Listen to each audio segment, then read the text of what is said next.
Assalomu alaykum, Sharqiy Turkistonlik aziz qarindoshlar.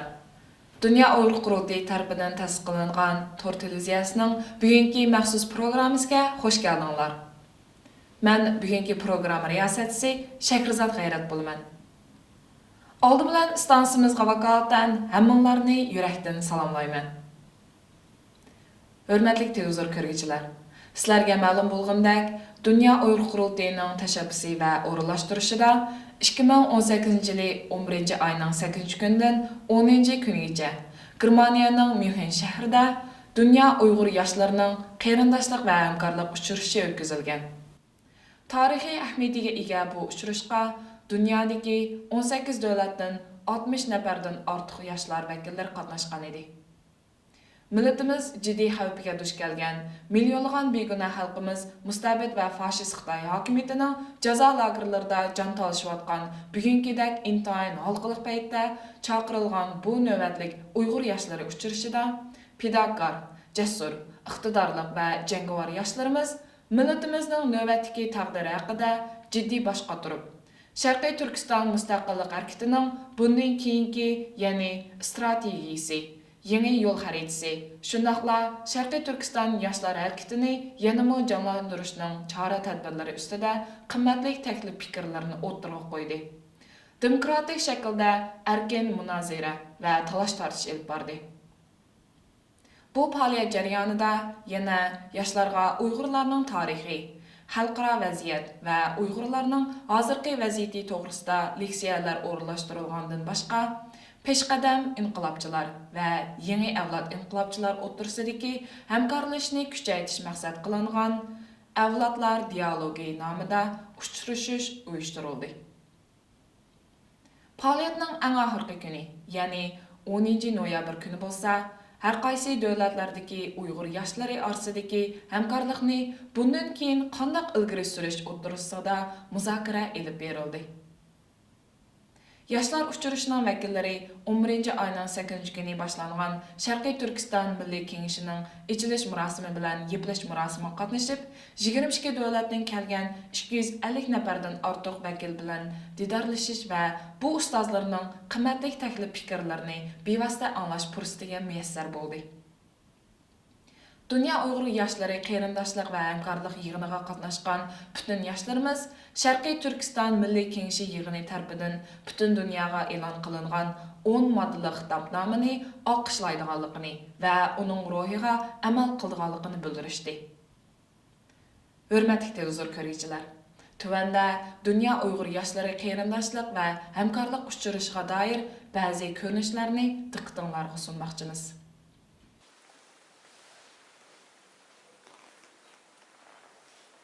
Allah'ım bizlerini, ata-analarımızı, qarindoshlarimizni, evimizni mağfiret kılgaysın. Allah'ım vatanimizde şu zulümün aslında tügep ketayotgan, şehit bolayotgan şu türümlerde, qarang'u zulmetlerde şu Xitoyning zulmüne uchrayotgan qarindoshlarimiz osonlik bergaysin. Allah'ım bizden bu sürgünlük hayatımızga xatima bergaysin. Allah'ım bizlerge mustaqil bir Sharqiy Turkistonimizni qurishimizga yordam bergaysin. Allah'ım bizden bu sürgünlük hayatımıza xatim berip mustaqil bir hakimiyet qurishimizga yordam qilgaysin. Mustaqil davlatimizni qurishimizga yordam qilgaysin.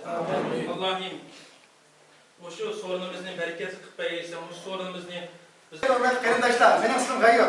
Mening yurtim Yarkandan.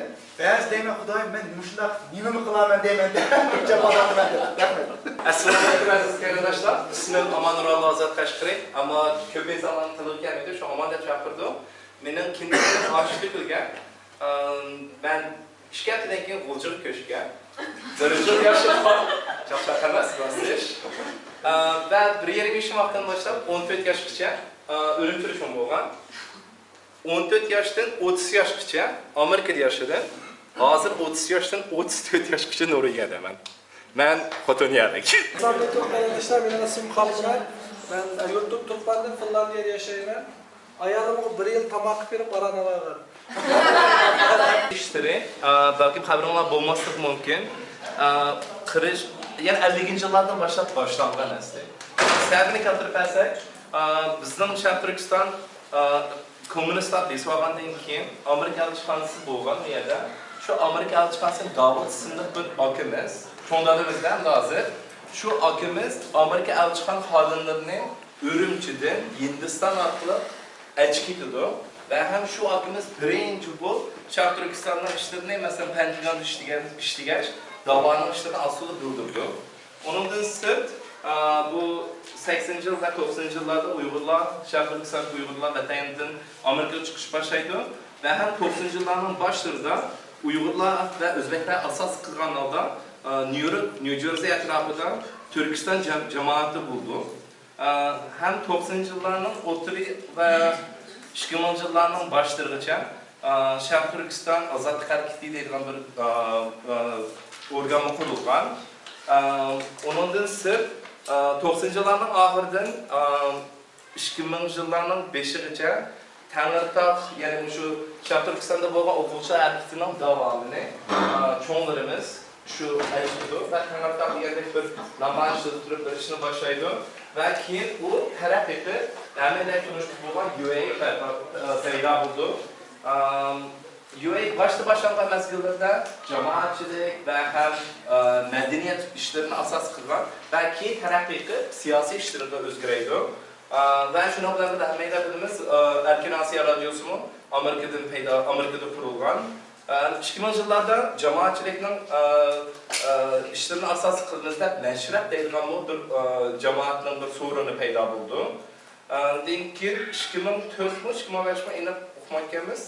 Shu joyda Şarq Türkistan Sürgün Hükümeti Amerika'da kuruldu.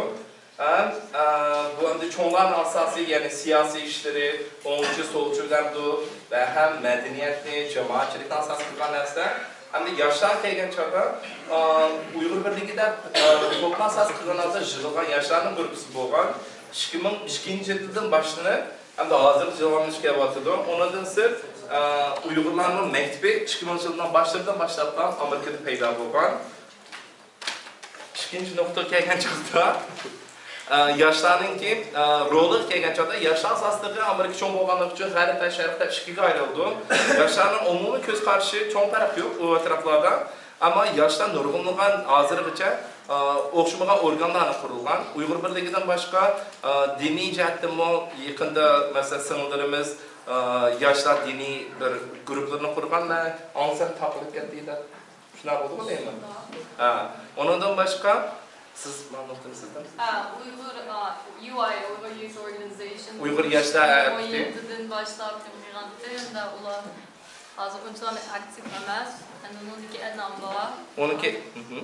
Eastern Turkestan National Awakening Movement. I'm gonna talk about that one. Ya, Etnam ba bizimiz sağlık xerilişimiz bu işini yapıyordu.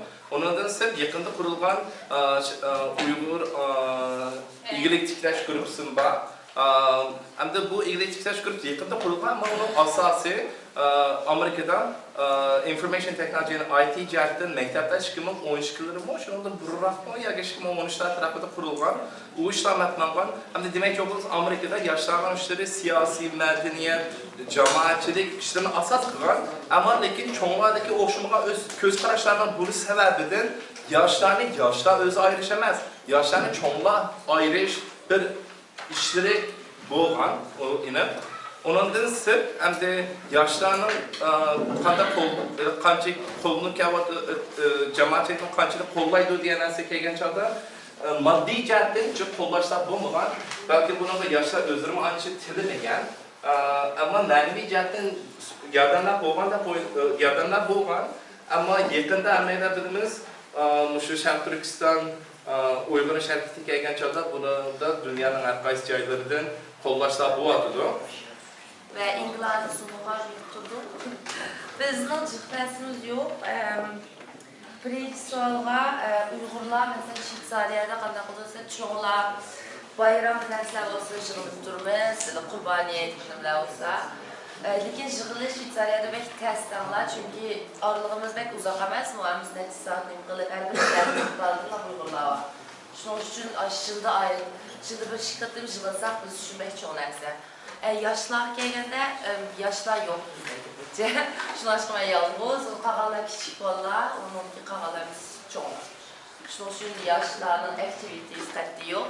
İngiltere'de yuqoridagi o'xshash Ingilteradagi o'quvchilar chiqqancha, o'quvchilar chiqqanligi ularga siyosiy ishlarga qatnashish ketmaydigan. Chunki ular o'qiydigan, ammo cho'nglar yuqoridagi media chiqqanligi, masalan BBC g'azib intervyular berdi, tushuntiribdi ashta narsalarga. Beshinchisi biz o'ylab baktık, bizim fikrimiz. Mesela bu yaşlar yığılış olsa, bir nasip olsa, bu da aman mı diyen diye o yakın gelgende. Keşke çoğunlar gəqliyi və mən yaşlarımı fürsət verirlər. Onun ki birisi oturup kırvarsınlar, gəqliyi və mən qədərin konsentrasiya yoxab gitdikən çox, qısqa qılıb bu da düşəndürüb, bu da jütürüş ki fürsət verirlər. Sındırıp gəplərince, ügünü bunun ki belə interaktiv bulaylarıyıq. Mesela sual verip gəl qılıb mümküsündə biz yaşayarıq ki özgərlərəcəkən bu çətən ügəyinə başda məktəbdə açda nəslənmiş qımayımız. Onun şirkətçinin hər daim politik buluş, siyasi buluş şərt deməz. Bu da cılmışlar. Biz digər sənətlərimizni, örf adətlərimizi, şəhərlərimizi, dillərimizi bilmemiz gerek. Çünki biz dilimizi ügün qalsaq, mesela anladım bugün özləmi yaxşı emas, çıx gəplər düşənməyimə. Biz tilimizni unutub qalsaq, o vaxtda Uyğuristan yoxab getdi o. Angliyada hozir davasida o'quvchilarcha siyosat aralashmaydi, huquqiy davasida. Hozirda bu vaziyatda hech qanday o'quvchi bo'lsin, qanday odam bo'lsin, vatan qaytarmaydi. Ularning u jamoat bilan to'plashish bir xil ichidan bor. Chunki hozir ishlar hammasi sevindi, vatanni sevindi, yurtni sevindi, urug' tuqqanlarni sevindi, qiyinchiliklarni sevindi. Sizlar shu bir yig'ilishi bo'lsa, bizda bir tashkilot qurildi hozir. Shu atrofda shu o'quvchilarmi boshda bayroq asmay boshlaysiz, ishlamasa, bayroqqa qo'yib emasmi chunki o'quvchilar. Ashuni boshlab, ashlarni o'zimlarga atrofga yig'ilish, ashlarni o'mlashtirish bizda to'g'ri qarorasida o'ylashmoq to'g'rimi? Ben English desem, tamam.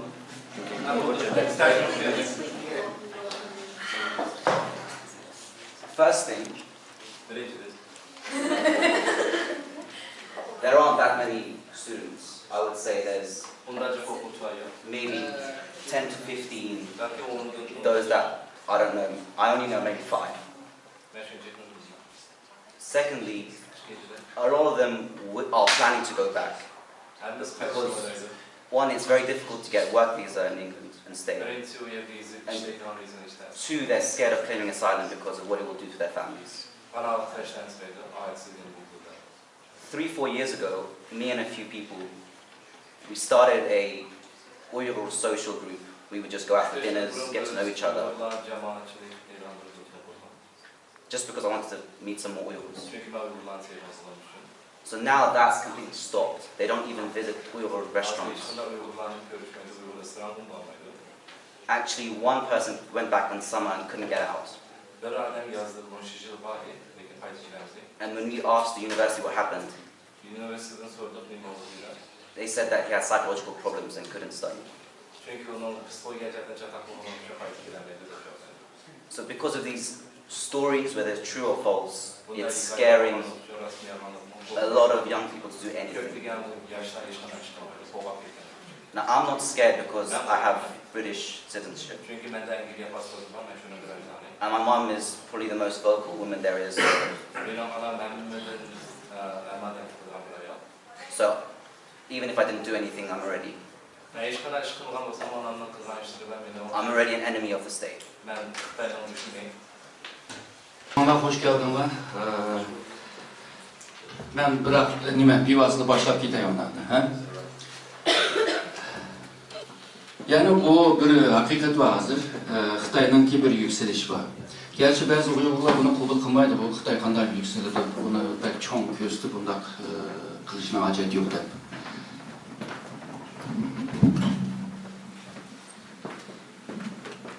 Aslında hakikatler daima bizimki konumuzda yatmaydı çünkü hakikatler açık olurdu. Şu an açıkta buna kabul kılamayordunuz beyazken. Ama bu bir hakikatine yaxshi tanımasa hakikatga karşı bir analiz kılamayız, analiz kılamagandan keyin baha berolmaymiz, hüküm kılamayız, ondan keyin çaremi tapamayız. Tapkan çaremi çalı olurdu, çalı bu başka. Onun neticesini ağlamaydı. Netice bulmagandan keyin bedelini ödeydi. Yani bir akıllı adam çokum bedelini en töven ödep, paydını en çok kazanış lazım.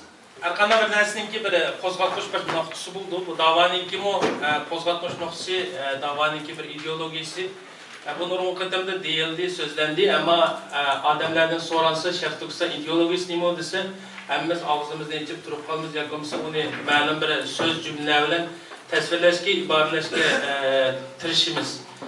Bu Sharq Turkiston ideologiyasi degan nima, bu da'voninki asosiy ideyasi nima degan kelsa, har xil shaklda iboralashga tirishimiz. Bizning davlatsizligimizning sababidan muqim sistemlashgan bir siyosiy falsafiy narsalarniki bo'lmaganligi sababdan bizning bu siyosiy da'voninki-mu asosiy ideologiyamiz, mafkuralarimiz bir sistemlashmashqa hozir qadar to'liq bitgani yo'q. Sizlarda yashaydigan Selçukluga tabi bir qabilati masalan. Bularning davlatda o'z oldiga kichik bir joyi bordi. Bularni bu holatdan qaysi narsa 3 tane qit'aga keng yayilgan, 3 tane qit'aga keng yayilgan dunyoga 600 yil dünyanın kanun demisini dünyada meydan okulan bir hakimiyetle geldi. Elbette bunun gençalda bunların demisi de dünyada adalet ekiliş, dünyada tinçlik ekiliş ve dünyada paravallık demisi ekiliş. Şu an Allah'ın kanuniyetini bütün dünyada icra kılıştır. Emniyet Osmanlı bütün dünyada yapılandığını yap ama küçük bir yerden 16 milyon kvadrat kilometre kilden yere gidecek. 3 tane qit'aga qilib, bütün dünyanın siyasi, iqtisadi, ijtimoiy o'zgarishlarga ta'sir qilgan ashnaq bir kuchli holat keltiradi. Buni patlatma sababchi bo'lgan narsa mana shu Osmoniylarning milliy ideologiyasi, milliy mafkurasi. Ikkinchi narsa, hammamiz bilamiz Amerikaga oid bugungi kundagi super kuch. Boshqa hech qanday kuch Amerikaga yetolmaydi deydi. Amaliyot 10-chi yilga qarasak, Amerika davlatining bir mustamlika bir hokimiyatdi. Mustamlika asriki bir tuproqdi. Asli Indiyalarga tabi olgan Angliya bilan Fransiya, Ispaniya bilan Sharq Turkiston traditional democratic state mu bo'lmasligi mumkin. Yoki bo'lmasa hamda ba'zan Turkiyada bor masalan ya islom nemisini qurishimiz kerak, islom shariya lovlarni ish tutadigan. Men aşımı mas kelmaydi deb qaraydim. Bu o'zimning xiyoli. Ana uchinchisi butunlay din bilan nimani state'ni arib etib turib, aşna bir davlat sistemasi paydo qilishmi aşmı kalamda lekin welfare state kalamda batil lekin aşna qanday o'tirib qo'yishni men hozir o'ychi bilolmaganchimcha.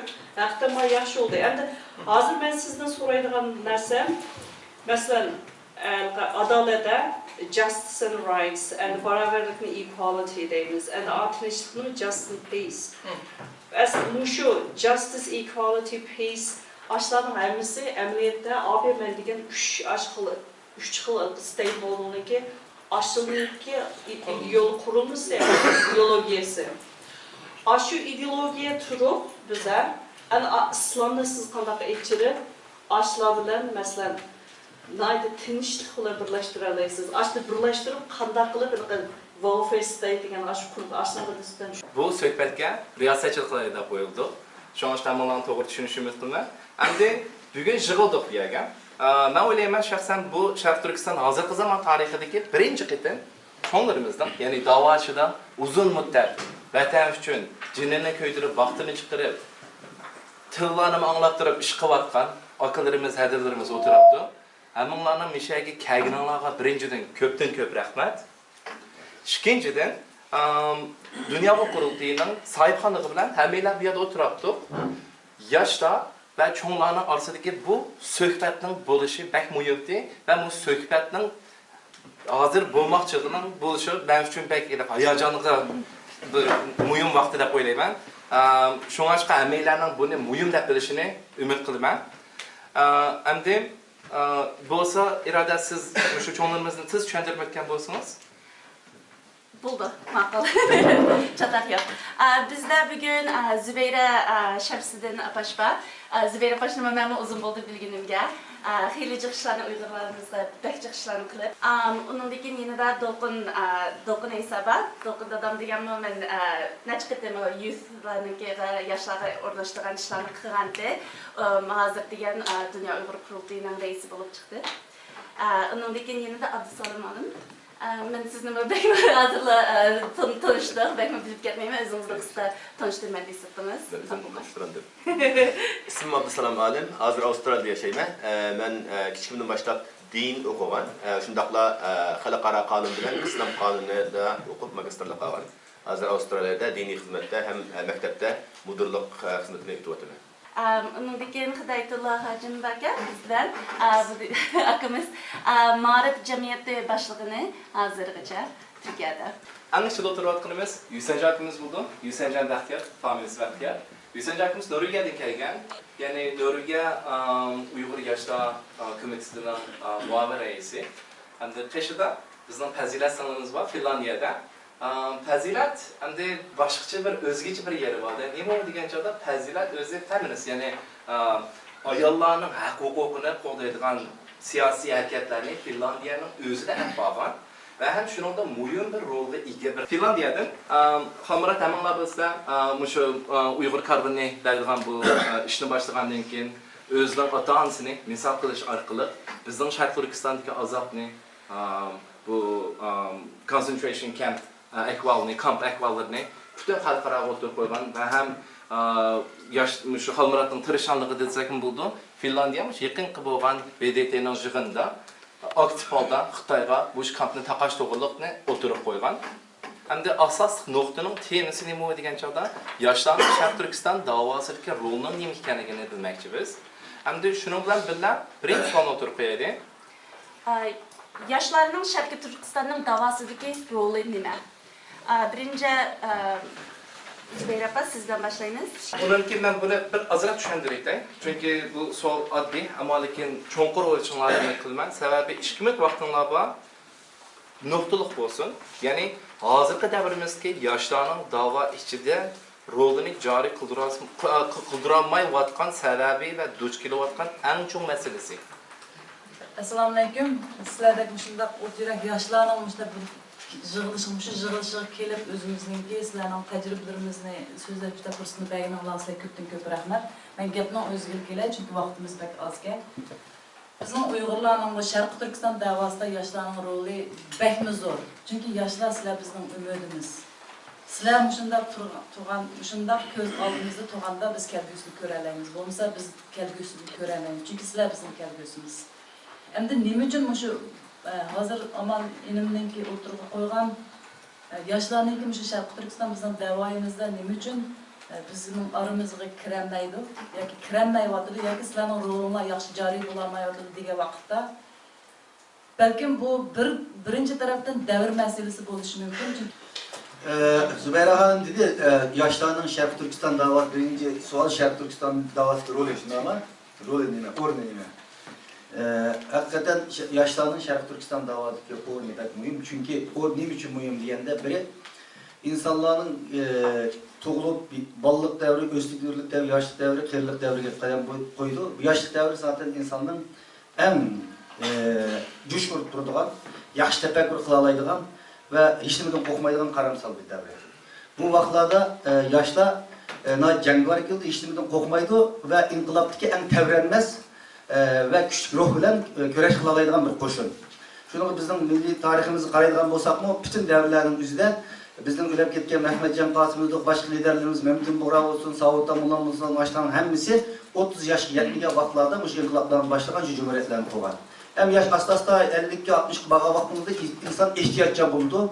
Aile olduğundan gel biraz hatırcamlıkını söylediğin vakit olup kaldı. Şunun için yaşların davalık oyunu pek mühim. Hem de ikinci mesele bu davanın ki ne için yaşlar bunu niye davanın tas çöküp gidip bulamadı diye vakitte benim tefekkürüm bunda. Bir yerde ailenin ki bizim Uygur cemiyetindeki Şarkı Türkistan cemiyetindeki ailenin yaşları belgen terbiyesi yaxşı emas. Çünkü bütün Uygur cemiyetinde bu bir kriz haline geldi. Bunu özgertişimiz gerek. Bu kriz demelse bütün ata-ana ballarını sen arlaşma bilen. Sen bundan uzak dur. Bizni oyla. Deydiğen maçdak bir hata, terbiye yaşlarımızda kuluğu sınıp ketkendiği için fidakarlık ruhu azlap ketken. Aileden kelgen bu ruh da davamlı benim atadan birinin bulamı, benim kılamı deydiğen mandak kıl, et deydiğen mandak cesaretimizden atalarımız terbiyedi, vermeyken. İkinci birisi bizim mağarip terbiyemizde da davamlı çoğunluğun gelsin. Cim tuğun, aralashma va yoki bo'lmasa xato bo'lsa nima qil deydigan mana bir xato tarbiya bu g'arb dunyosidagi va yoki chet ellardagi Turkiyada o'xshash yoshlarga bu o'ziga ishonch beradigan narsa ojizlab ketgan. Shu sababdan tugidimi 30 sekund bor. Tamam, tugidi. Yuqorida deyilgandek, Sharq Turkiston masalasida yoshlarningki vazifasi, ularning roli intayin muhim. Bunga hech qanday so'z etmaydi. Ammo biz bu rolni joriy qildirishda bizning qilgan ikki muhim nuqta bor. Buni ko'p sonda, ko'p so'rovlarda, ko'p darsliklarda so'zlanmaydi. Men shu nuqtani deb o'tmoqchi. Biz ne Allah yaratganda bizni ikki narsa bilan yaratgan. Undan birini ayırsak biz mükemmel bulmayız. Bizning jasadimiz, jismimiz, undaki ruhimiz.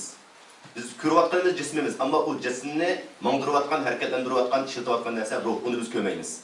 Jismdan ruh aylansa nima bo'ladi? Ayrılgan vaqtda bo'ladi, inson o'lgan bo'ladi. Shuni biz o'ldi deymiz. Unda bo'lgankan biz ruhiy jihatdagi ojizligimizni kuchlantirishimiz kerak. Buni biz nima bilan kuchlantirishimiz, bu uzuqlantirishimiz kerak. Bizga ikki xil uzuq bor. Yemak badanimiz uchun, hayot yurishimiz uchun yemak yemek kerak bizga. Shunga o'xshagan ruhimizning, ma'naviyatimizning o sog'lom turish uchun bizga uni uzuq kerak, uzuq bo'lsa-mu, bizga diniy uzuq deymiz, ruhiy uzuq. O o'zimizni Allohga bog'lash, bizni yaratgan Rabbimizga bog'lash. Chunki Alloh bizni dunyoga yaratganda maqsad bilan yaratgan. Bekor yaratib bo'lgan narsa emas. Bekor hech qanday narsa yaratolmaydi. Biz dunyoga Allohni tunish va shu orqali biz o'zimizning ustiga yuklangan mas'uliyatni vujudga chiqarish uchun yaratdik. Uning birisi bizningki o'zimizning ahvolini, o'zimizning vatanini tushunish, o'zimizning vatanningki bizdan talab qilgan narsalarni joriy qildirish bo'lsa, bu bizga qo'yilgan Allohning buyrug'i, dinimizning buyrug'i. Ya'ni biz buni to'g'ri tushunib ketishimiz uchun dinimizdan ozroq uzuq qilishimiz kerak. Bunda bu vaqtda biz ikki tarafli mukammal bo'lgan bo'lamiz, qilgan ishimizdan-chi xotirjam qilamiz. Onundan agar biz qilib o'tib turibmi, mag'lubiyatdek bir narsa ko'rinib qolgan asladimi, bizda umidsizlik bo'lmaydi. Chunki bizning nimamizda men tirishdim, mening tirishchanligimga Alloh menga mukofot beradi, men ziyon tortmayman. Shunga bizning dinimizda o'lsam shahid, qolsam g'ozi deydigan bir hukm bor. Biz shunga shu e'tiqod bilan yashaymiz. Bu e'tiqod biz uchun muhim.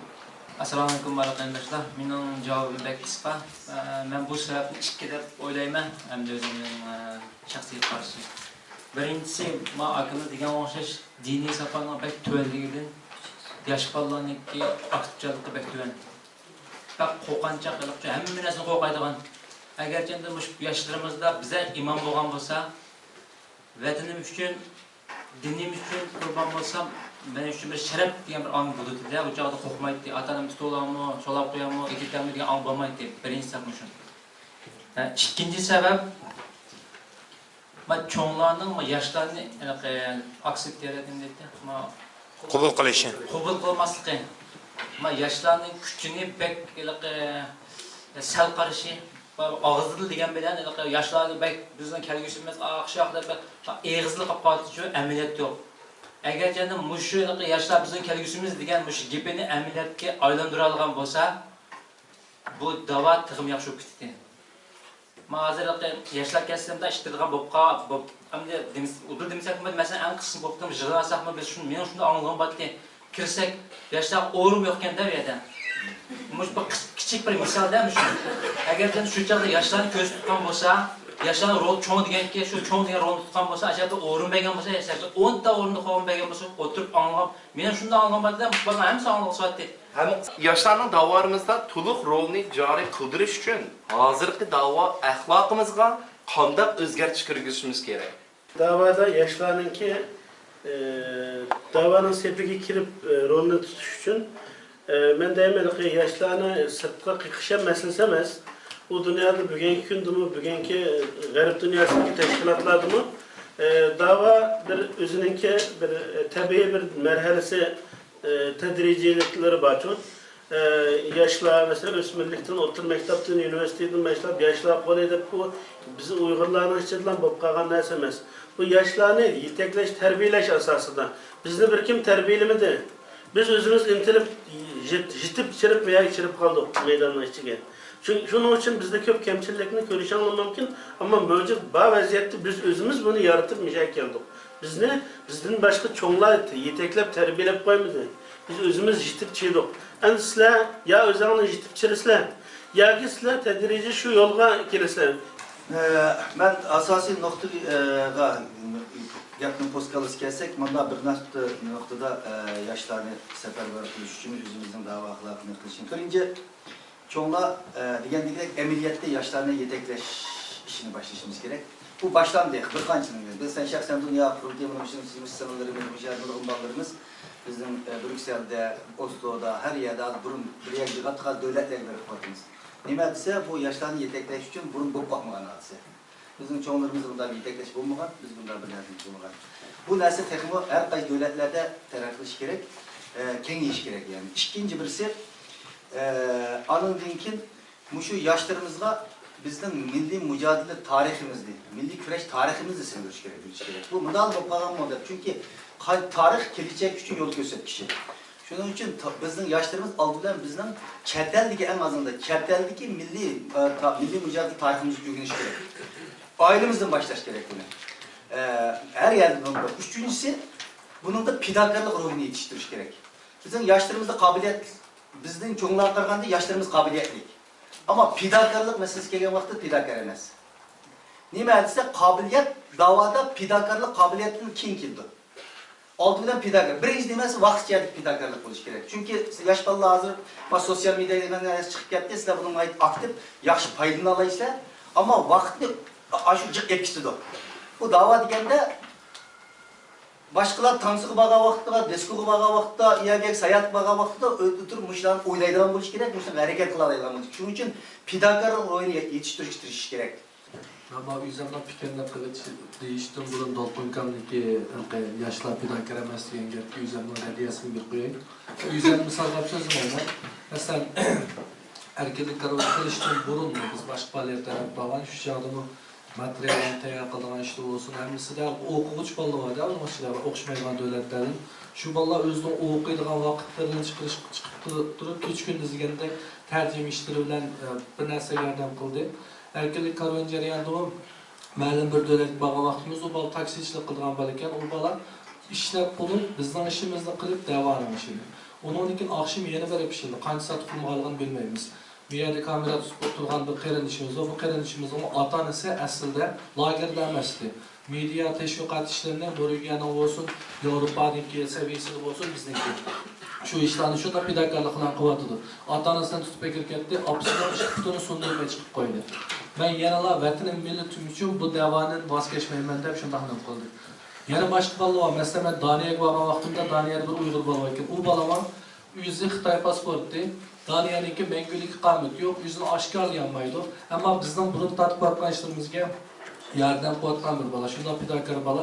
Men borgan vaqtimda 3 soatlik yo'lni mashina bilan haydab kelib, men bilan 45 minut birga yaqinlashib, planlarni qilib qo'ygandan keyin yana 3 soatlik yo'lni haydab, yana 3 soat 45 minutlik yo'lni haydab qaytib ketdi.